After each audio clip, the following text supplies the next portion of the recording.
10មេរៀនដែលអាចជួយអ្នកឲ្យក្លាយជាមហាសេដ្ឋីដោយលោក Bill Gates កាលពីអំឡុងឆ្នាំ1975ក្រុមហ៊ុនផលិតកម្មវិធីកុំព្យូទ័រមួយដែលមានមូលដ្ឋាននៅសហរដ្ឋអាមេរិកត្រូវបានបង្កើតឡើងដោយមានឈ្មោះជាផ្លូវការថា Microsoft ស្ថាបនិករបស់ Microsoft បច្ចុប្បន្នជាមហាសេដ្ឋីដែលមានជាងគេលើពិភពលោកនិងក៏ត្រូវបានពិភពលោកចាត់ទុកជាមនុស្សដែលជោគជ័យបំផុតផងដែរបុរសដែលបានរៀបរាប់ខាងលើមានឈ្មោះថា Bill Gates ដែលសហគ្រិនភាគច្រើនទូទាំងពិភពលោកធ្លាប់ឮនិងស្គាល់រូបលោកមិនត្រឹមតែជាមនុស្សដែលជោគជ័យទេប៉ុន្តែថែមទាំងជាអ្នកចែករំលែកចំណេះដឹងនៃភាពជោគជ័យដ៏អស្ចារ្យផងដែរលោកបានចែករំលែកមេរៀនទាំង10ដែលលោកធ្លាប់ធ្វើនិងទទួលបានជោគជ័យដូចសពថ្ងៃទី1សំណាងការនិយាយពីពាក្យថាសំណាងប្រហែលជាមនុស្សជាច្រើនមិនជឿឡើយប៉ុន្តែចំពោះលោក Bill Gates ជឿទៅលើរឿងនេះសំណាងនោះហើយដែលបណ្ដាចិត្តលោកបង្កើតក្រុមហ៊ុន Microsoft បានវាកើតឡើងនៅពេលដែលលោកអាយុ13ឆ្នាំនិងរៀននៅថ្នាក់ទី8សាលារបស់លោកបានទិញកុំព្យូទ័រសម្រាប់ឲ្យសិស្សអនុវត្តដែលជារឿងមួយមិនធ្លាប់មានសម្រាប់វិទ្យាល័យផ្សេង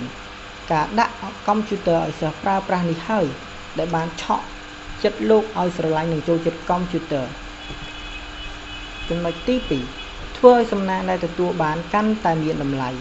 មិនមែន Bill Gates តែម្នាក់ទេដែលទទួលបានសំណាងនោះប៉ុន្តែសិស្សទាំងអស់សុទ្ធតែទទួលបានវាប៉ុន្តែអ្វីដែលធ្វើឲ្យលោកជោគជ័យនោះគឺការខិតខំប្រឹងប្រែងចាប់យកនិងធ្វើឲ្យសំណាងនោះមានតម្លៃ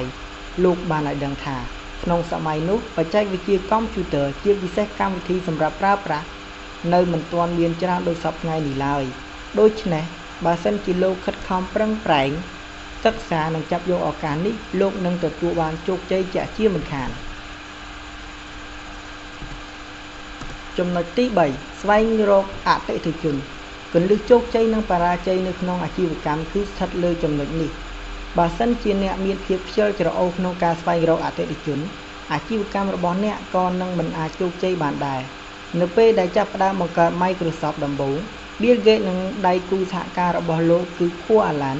បានខិតខំយ៉ាងខ្លាំងក្នុងការតាក់ទងស្វែងរកអតិថិជន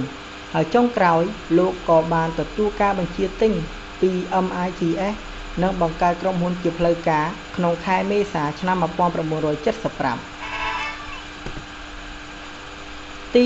4គុណភាពគឺជាកត្តាចម្បងទោះជាលោក Bill Gates ជាអគ្គនាយកក្រុមហ៊ុន Microsoft ក្តីក៏លោកមិនដែលបណ្ដោយឲ្យផលិតផលដែលក្រុមហ៊ុនបញ្ចេញទៅមិនមានការពិនិត្យពីលោកឡើយលោកតែងធ្វើការពិនិត្យរាល់ផលិតផលទាំងអស់ហើយធ្វើការកែសម្រួលរហូតក្លាយជាផលិតផលមួយដែលល្អឥតខ្ចោះទើបលោកអនុញ្ញាតឲ្យដាក់លក់លើទីផ្សារទី5គំនិតដែលមានគឺត្រូវបង្ហាញមិនមែនគ្រាន់តែនិយាយឡើយរាល់គំនិតដែលអ្នកមានគួរតែធ្វើវាឲ្យចេញជារូបរាងមិនមែនគ្រាន់តែនិយាយឲ្យទទួលបានជោគជ័យនោះទេតួយ៉ាងដោយលោក Bill Gates ធ្លាប់ធ្វើការប្រាប់ទៅមនុស្សទូទៅអំពីផលិតផលរបស់លោកប៉ុន្តែគ្មាននរណាម្នាក់ជឿឡើយទាល់តែផលិតផលនោះចេញជារូបរាងទី6សេចក្តីព្យាយាមមនុស្សគ្រប់រូបប្រហែលជាបានដឹងច្បាស់ថាជោគជ័យមិនមែនកើតឡើងដោយគ្មានការព្យាយាមឡើយមេរៀនដែលលោក Bill Gates បានទទួលហើយចែករំលែកនោះគឺការចាប់ផ្ដើមប្រតិបត្តិការ OS ដំបូង Windows 1.0 គឺជា OS ដំបូងដែលក្រុមហ៊ុនបានបង្កើតប៉ុន្តែវាមិនបានទទួលជោគជ័យឡើយ2ឆ្នាំក្រោយមកជាមួយនឹងការកែប្រែនិងបង្កើត Windows 2.0 ប៉ុន្តែវានៅតែបរាជ័យរហូតដល់ឆ្នាំ1990ជាមួយការបង្កើត Windows 3.0 ទើបមានការទទួលស្គាល់និងគាំទ្រចំណុចទី7ចែករំលែកទស្សនវិស័យលោក Bill Gates មិនដែលលាក់ទុកនៅអ្វីដែលខ្លួនដឹងនិងយល់ឡើយប៉ុន្តែលោកថែមទាំងយករឿងទាំងនោះធ្វើការចែកចាយទៀតផងការចែករំលែកនៅទស្សនវិស័យមិនត្រឹមតែគ្មានអ្វីបាត់បង់ហើយថែមទាំងជួយពង្រីកនៅការមើលឃើញទៀតផងព្រោះមនុស្សម្នាក់គំនិតមួយមនុស្សច្រើនគំនិតច្រើនទី8ទីផ្សារការពិតមិនស្មុគស្មាញដោយអ្វីដែលអ្នកគិតឡើយលោក Bill Gates បាននិយាយថាមនុស្សមិនទិញផលិតផលព្រោះតែ logo និងតម្លៃទាបឡើយប៉ុន្តែមនុស្សទិញផលិតផលព្រោះតែអត្ថប្រយោជន៍និងតម្រូវការរបស់ពួកគេ ចំណុចទី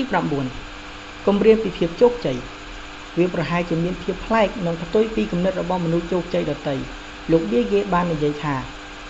ការសិក្សាភាពជោគជ័យរបស់អ្នកដទៃមិនអាចជួយអ្នកឲ្យជោគជ័យបានឡើយព្រោះបទពិសោធន៍របស់អ្នកនិងពួកគេមិនដូចគ្នាឡើយម្យ៉ាងវិញទៀតការរៀនពីភាពជោគជ័យរបស់អ្នកដទៃ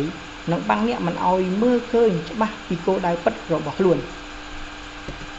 ចំណុចទី10រៀនពីអតិថិជនដែលមិនសប្បាយចិត្តការសិក្សាពីការមិនពេញចិត្តរបស់អតិថិជនចំពោះផលិតផលពិតជាមានសារៈសំខាន់បំផុតព្រោះអតិថិជនដែលមិនសប្បាយចិត្តនឹងនិយាយក៏ដូចជាធ្វើគ្រប់សកម្មភាពតាមអារម្មណ៍របស់ពួកគេដូច្នេះអ្វីដែលអ្នកទទួលបានពីអតិថិជនប្រភេទនេះនឹងជួយអ្នកក្នុងការកែលម្អផលិតផលរបស់អ្នកឲ្យកាន់តែមានភាពល្អប្រសើរ